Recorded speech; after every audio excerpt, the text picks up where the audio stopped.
कल्पना कीजिए एक ऐसे धोखेबाज की जो न केवल अपने देश से भागता है बल्कि जाकर अपना एक नया देश ही बना लेता है। यह कोई फिल्म की कहानी नहीं है बल्कि नित्यानंद नामक एक स्वघोषी बाबा की है, जिसने संयुक्त राज्य कैलासा नाम की एक फर्जी हिंदू राष्ट्र का निर्माण कर लिया। इस देश का अपना संविधान, झंडा, पासपोर्ट और यहाँ तक कि राष्ट्रगान भी है। 2010 एक वीडियो सामने आया जिसमें भगवा वस्त्र पहने एक बाबा एक तमिल अभिनेत्री के साथ आपत्तिजनक स्थिति में दिखाई दे रहा था। उसने यहाँ तक दावा किया कि 12 साल की उम्र में उसे एक आनुवांशिक उत्परिवर्तन हो गया था, जिसके कारण वह ना तो पुरुष है और ना ही महिला। सितंबर 2018 में उसने यहाँ तक कहा कि वह 1 साल के अंदर जानवरों को तमिल और संस्कृत बोलना सिखा सकता है। नित्यानंद की कहानी इतनी अविश्वसनीय है कि इस पर एक थ्रिलर फिल्म भी बना सकते हैं। यह शख्स न केवल अपने हजारों अंध भक्तों को बल्कि संयुक्त राष्ट्र तक को बेवकूफ बनाने में कामयाब रहा। एक साधारण सा शुरुआत और पहला विवाह। नित्यानंद का जन्म 1 जनवरी 1978 को तमिलनाडु में अरुणाचलम राजम शेखरम के रूप में हुआ। उसके बचपन के बारे में ज्यादा जानकारी उपलब्ध नहीं है, लेकिन नित्यानंद दावा करता है कि 10 साल की उम्र में उसे अरुणाचला हिल पर ध्यान करते हुए पहली बार दिव्य अनुभव हुआ था। मैकेनिकल इंजीनियरिंग में डिप्लोमा करने के बाद उसने 17 साल की उम्र में घर छोड़ दिया और 2000 में अपने गुरु के मृत्यु के बाद अपना पहला आश्रम तमिलनाडु में खोला। उसने अपने अतिरंजी और नाटकीय भाषणों से लोगों को आसानी से अपने जाल में फंसाना शुरू कर दिया। अन्य फर्जी बाबाओं की तरह उसने भी जादुई शक्तियों का नाटक किया, कैंसर जैसी बीमारियों को ठीक करने का दावा भी किया और योग व आध्यात्मिकता सिखाना शुरू कर दिया। 2003 दक्षिण भारत में उसके कई आश्रम खुल चुके थे, जिनमें से बेंगलुरु के बिदादी में उसका सबसे बड़ा आश्रम नित्यानंद धाम पीठम भी शामिल था। 2010 उसके ध्यान केंद्र भारत के कई देशों में फैल चुके थे, जिसमें अमेरिका के दर्जनों शहर भी शामिल थे। लेकिन यही वह साल था जब उसकी पोल खुलनी शुरू हो गई। 2010 एक वीडियो सामने आया जिसमें भगवा वस्त्र पहने एक बाबा एक तमिल अभिनेत्री के साथ आपत्तिजनक स्थिति में दिखाई दे रहा था। नित्यानंद ने इस वीडियो को फर्जी बताया और खुद को नपुंसक और कुंवारा घोषित किया। उसने यहाँ तक दावा किया कि 12 साल की उम्र में उसे एक आनुवांशिक उत्परिवर्तन हो गया था, जिसके कारण वह ना तो पुरुष है और ना ही महिला। आरोपों की झड़ी और कानूनी शिकंजा। असल में यह वीडियो आरती राव नामक उसकी एक अनुयायी ने रिकॉर्ड किया था, जिसने आरोप लगाया था कि नित्यानंद ने 5 साल तक उसका बलात्कार किया।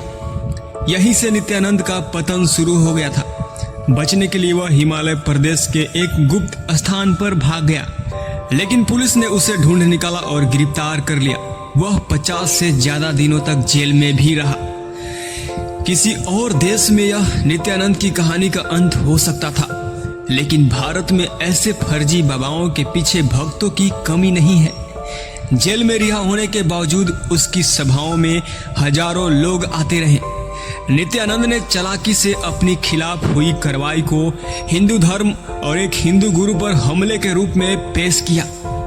लेकिन 2014 उसके आश्रम में एक 24 वर्षीय महिला की रहस्यमयी मौत हो गई, जिसकी मां ने आश्रम पर अपनी बेटी को प्रताड़ित करने और मारने का आरोप लगाया।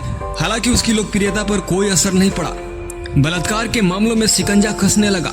नित्यानंद ने इस हत्या और बलात्कार के मामलों के मुकदमों को टालने की हर कोशिश की, लेकिन अंततः 2018 में मुकदमा शुरू हो गया।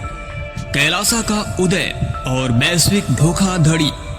इसी दौरान नित्यानंद ने देश छोड़कर भागने की योजना बनाना शुरू कर दी।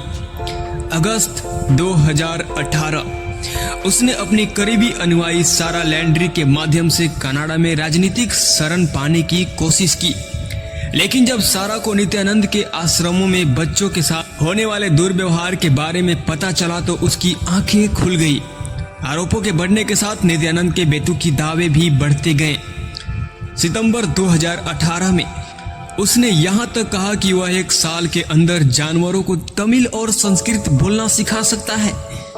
उसने दावा किया कि उसने एक ऐसा सॉफ्टवेयर विकसित किया है जो जानवरों को भाषा सिखा सकता है।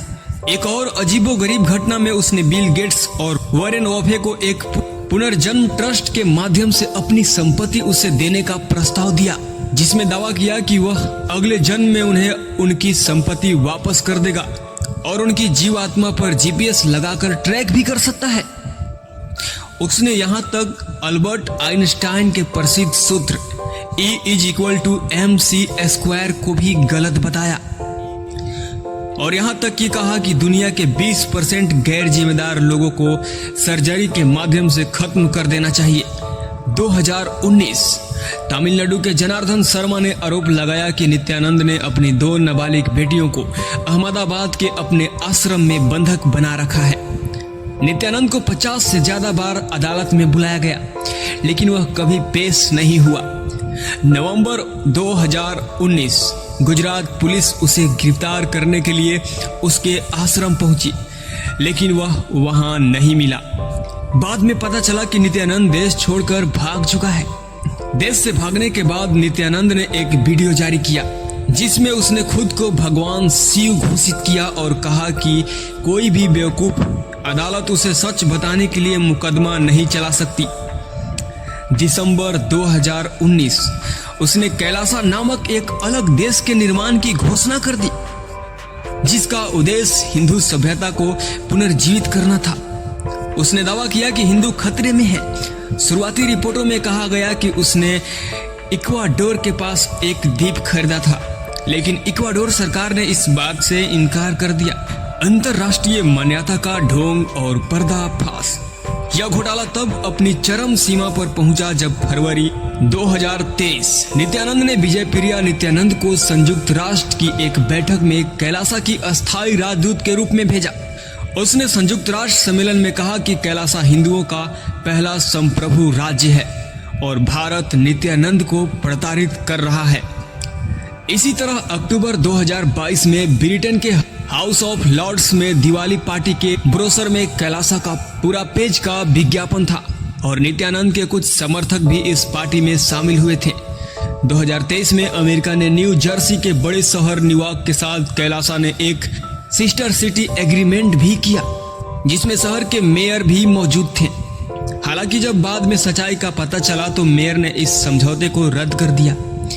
कैलासा ने 2023 में पराग्वे सरकार के एक अधिकारी को भी बेवकूफ बनाया और उनके साथ एक समझौता ज्ञापन पर हस्ताक्षर किया, जिसमें पराग्वे द्वारा कैलासा को संयुक्त राष्ट्र जैसी अंतर्राष्ट्रीय संस्थाओं में मान्यता दिलाने का समर्थन करने की बात कही गई थी। बाद में इस अधिकारी को अपनी नौकरी से निकाल दिया गया था। यह सब आत्मविश्वास बढ़ने का परिणाम था कि नित्यानंद के लोग अब सच में अपना देश बसाने की योजना बनाने लगे थे। 2024 कैलासा के लोग पर्यटक बनकर बोलीविया पहुंचे और अमेजन के जंगलों में रहने वाले कुछ आदिवासी समूहों को अपनी जमीन हड़पने के लिए फंसाने की कोशिश की।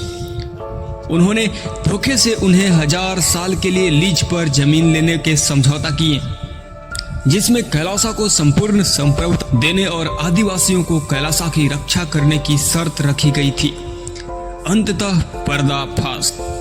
लेकिन बोलीविया के एक अखबार एल डेबर के साहसी पत्रकारों ने इस पूरे घोटाले को पर्दाफाश कर दिया। उनकी जांच में सामने आया कि कैलासा के 3 आदिवासी समूहों से 4.8 लाख हेक्टेयर जमीन लीज पर ली थी। इस जानकारी के सार्वजनिक होने के बाद बोलीविया सरकार ने सभी लीज समझौतों को रद्द कर दिया और कैलासा से जुड़े 20 लोगों को गिरफ्तार कर उनकी वास्तविक गृह देशों में निर्वासित कर दिया गया। आज नित्यानंद और कैलासा का यह घोटाला पूरी दुनिया के सामने उजागर हो चुका है। इक्वाडोर के पास कोई द्वीप नहीं है जिसे उसने खरीदा था। कैलासा नामक यह देश हमेशा हमेशा के लिए केवल एक वेबसाइट पर ही मौजूद रहा है। नित्यानंद की वेबसाइट पर आज भी लिखा है कि कैलासा एक ब्रह्मांडीय सीमा रहित राष्ट्र है जो एक क्षेत्र के बजाय एक विचारधारा का प्रतिनिधित्व करता है। अंतर्राष्ट्रीय बेइज्जती के बाद उसे भी एहसास हो गया कि कोई भी उसके झूठ पर विश्वास नहीं करेगा कि कैलासा वास्तव में एक भौतिक स्थान भी है। इसलिए अब उसे इस दुनिया का सबसे बड़ा डिजिटल हिंदू राष्ट्र बताता है। 1933 का मोंटेविडियो कन्वेंशन, जो ऐसे मामलों में अंतर्राष्ट्रीय कानून के रूप में कार्य करता है, के अनुसार एक देश को तभी मान्यता मिल सकती है जब उसकी एक परिभाषित क्षेत्रीय सीमा, अस्थायी आबादी, सरकार और अन्य देशों के साथ संबंध रखने की क्षमता हो। कैलासा के पास ना तो कोई क्षेत्रीय सीमा है और ना ही कोई अस्थायी आबादी और ना ही कोई सरकार और ना ही कूटनीति की कोई क्षमता। जिन लोगों ने नित्यानंद को करीब से देखा है वे कहते हैं कि वह सिर्फ एक संस्था जादूगर है जो छोटे मोटे करतब दिखाकर लोगों को अपने जाल में फंसाता है। उसने कोई देश नहीं बसाया है, उसने बस उसके पास इतना पैसा आता है कि वह अपनी नौटंकी चालू रख सके। जो अंधभक्त उसकी नौटंकी में फंसे हैं वे आज भी उसकी बातों पर विश्वास करते हैं। वह खुद को भगवान शिव का अवतार बताता है तो कभी खुद ही भगवान शिव कह देता है और अपने भक्तों को विश्वास दिलाता है कि उनमें से किसी की भी मौत नहीं होगी। लेकिन जब असल में वह बीमार पड़ा तो इलाज कराने के लिए श्रीलंका के राजनीतिक शरण मांगने लगा ताकि वह एयर एम्बुलेंस से अपना इलाज करा सके। जून 2025। यह फर्जी बाबा अभी भी फरार है और किसी को नहीं पता कि वह कहां छिपा बैठा है। उसके YouTube चैनल पर हर दिन उसके वीडियो आते रहते हैं जिनमें वह एक महाराजा जैसी कुर्सी पर बैठकर खुद को भगवान दिखाते हुए एक अज्ञात स्थान से बात करता है। नित्यानंद की डिजिटल एम्बेसी आपके स्पैम फोल्डर में है। उसकी विदेश मंत्रालय फोटोशॉप से चल रही है और देश में लोगों से ज्यादा तो नित्यानंद ने खुद को उपाधियां दे रखी है। कभी सर्वोच्च धर्माध्यक्ष, कभी दिव्य उपचारक तो कभी ज्ञान का अवतार बताता है। लेकिन उसका चाहे जो भी हो, हमें ऐसे फर्जी बाबाओं से सतर्क रहना चाहिए। अभी भी ऐसे बहुत से लोग हैं जो खुद को गैर जैविक बताते हैं और जादुई शक्तियों का दावा करते हैं, जो धर्म का उपयोग अपने गुनाहों को छिपाने के लिए करते हैं।